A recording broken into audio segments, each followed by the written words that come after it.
Hey guys, welcome back to the tuning series for episode 3. So today we are going to be going over alignment tuning, and trying to understand everything. So quick note, I'm not the best at alignment, it's probably my weakest subject in tuning, but hopefully this helps you and we can figure it out. So be sure to subscribe with post notifications and be sure to leave your questions, comments and information that you want to share with everyone else in the comments section below. So for starters, what's the alignment, and how should I set my alignment for racing, drifting, rally, off-road and drag? So firstly, alignment refers to the tires. There is camber, toe and front caster. As to what front caster does in Forza, I'm not 100% sure, nor do I know how to use it.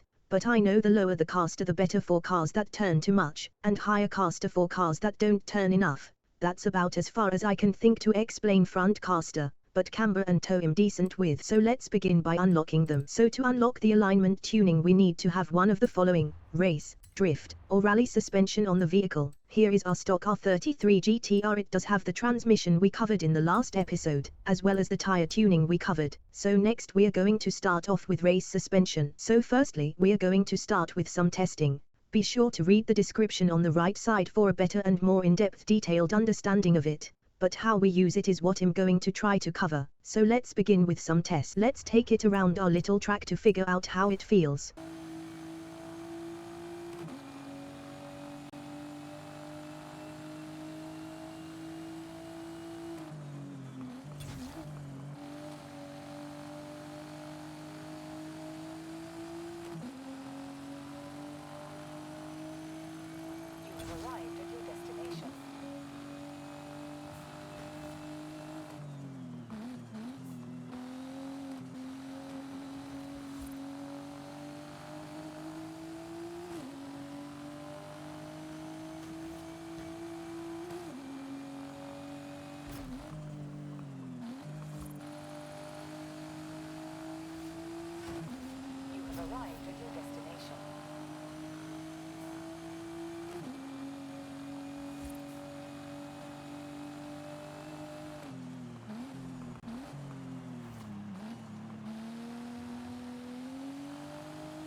So now we are going to see how it reacts with full negative camber front and back, full positive camber front and back. The point of this exercise is to show you how you should try to understand tuning further than I can explain. If you try the extremes of a tuning slider, and feel the difference, you can understand it further than someone can tell you.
Now that is to show some side effects of the difference in camber. It might not look different, but for example the full front and rear negative camber felt a lot more oversteery and the full positive camber front and rear felt more understeery. But how about tow? Well, I don't need to show you this. Tow really changes driving character. So while I don't need to show you this, I think I will actually. This should be fun.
One more run. I wanna show you the inputting on this one.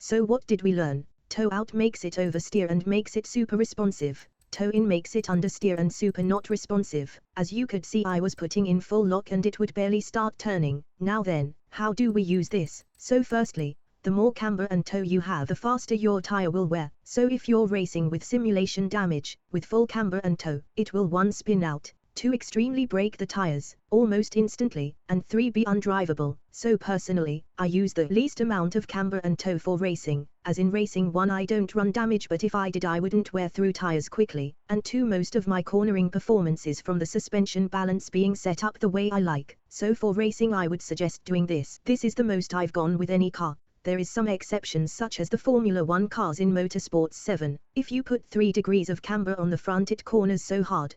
But this is Horizon, so this is about as much as you need for max cornering performance. I will give some notes. I have in the past used tow-in to make tunes more controllable, and we'll see if I can replicate it with this car. Okay, I did find a way to show you how to use tow-in, but this is very unrealistic. This suspension setup is as oversteer as possible, but this is just for example. I forget what car it was, but there was a car that I had stupid amount of understeer tuned into it, and this was somewhat how it was driving.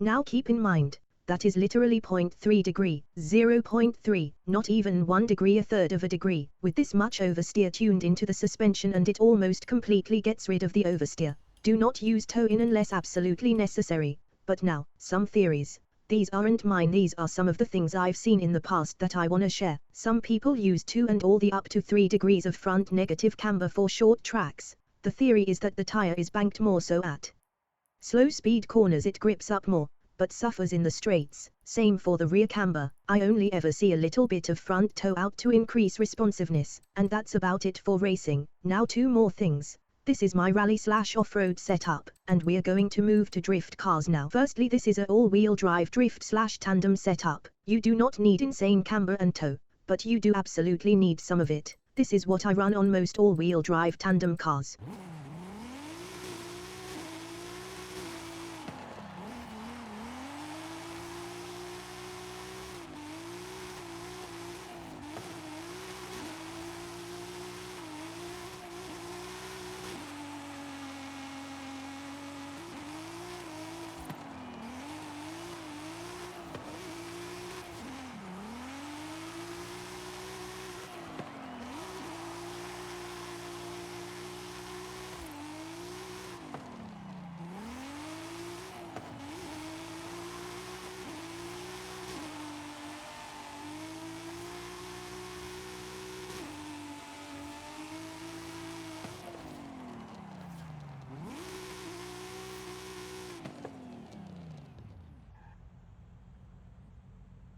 Next is the rear wheel drive setup, then some cheese. So firstly, you don't need rear camber that much. Yes, it can help, but positive rear camber can actually make you faster, as when the suspension flexes it will compress the tire and cause it to have a little bit of negative camber. Having 0.5 rear positive camber can make it completely flat and have a little more bite to it. Front camber is subjective. Personally I do very little, but minus 2.5 degrees front camber should be a really good starting point. If you're finding the front isn't gripping mid-corner while you're drifting, adding some more can help. On two-toe, this is very subjective, but I like 0.5 to 1.0 front toe out. This makes it more responsive and tries to pull that front end back in a little bit. Almost no one runs rear toe, but having a little bit of rear toe can also help give you more angle while you're drifting. And the most important thing about toe is to make sure that the rear toe doesn't match or go above the front toe. Example 1.0. If I'm going to add rear toe, I'm not going to add 1.0 or 1.5, I'm going to add 0.9. If I still need more, then I'm going to increase the front toe and rear toe. Almost never use toe in again, as it makes it super sloppy and doesn't want to turn,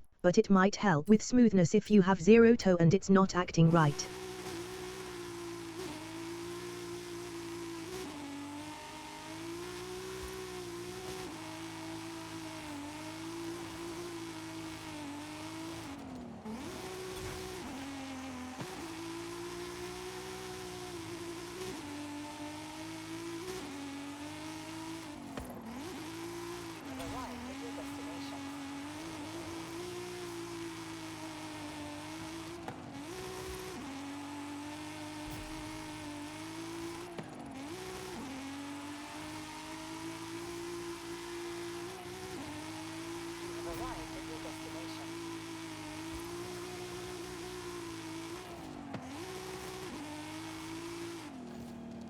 So now the cheese. First up, for rear wheel drive, positive front camber has an insane impact. Back in the day people would run 5.0 positive front camber to make the front end pull in like a all-wheel drive car, and it still works today.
And now for all-wheel drive. Simply run this setup for the most angle in a all-wheel drive drift car, and this does help with tandeming, but I prefer the simple way of a little bit of camber and toe, but this does help quite a bit.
And now I'm going to show you a full angle old school all-wheel drive drift tune. The tyranny, the violent streets, the crowd of other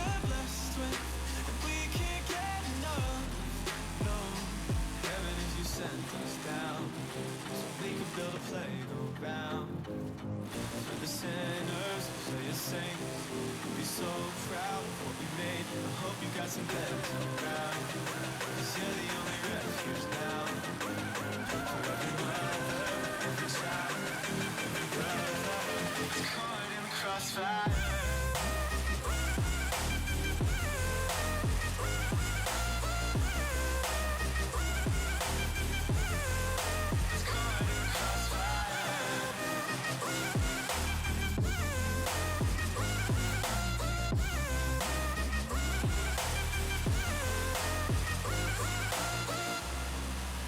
Train my luck to know while he's caught in the crossfire.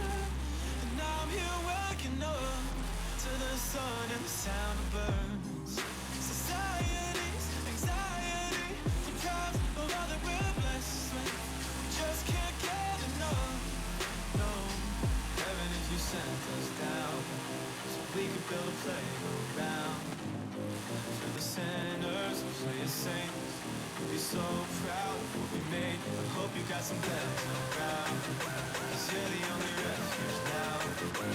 For every mother, every child, every brother is caught in the crossfire.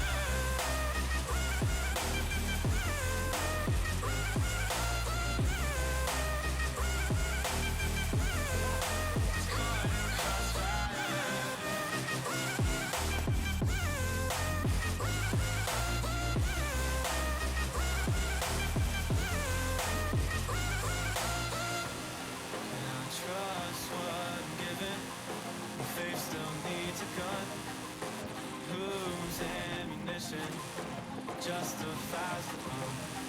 I can't see from the backseat, so I'm asking from above. And I trust what I'm given, even when it hurts.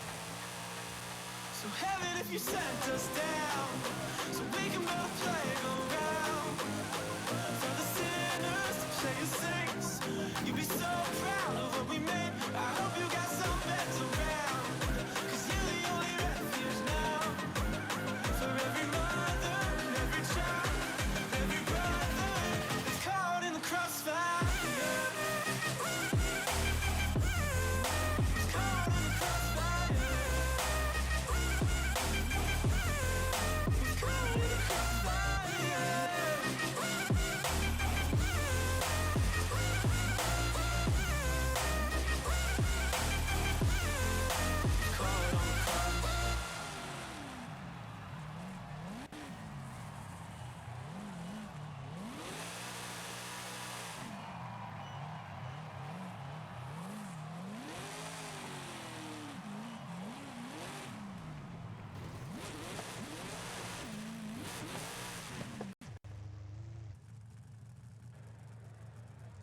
Thank you guys so much for watching. I hope everyone has a wonderful day/night. Be sure to like and subscribe with post notifications as to keep up in our tuning adventure here. This was episode 3. Be sure to leave any questions, comments and your own tuning history, any tips that you want to share, or just some feedback. I truly do hope this helps you guys. Be sure to join the Discord to let me know if it did help you. All the links are found in the description below with our link tree that has every currently used link, and I'll see you guys in the next one.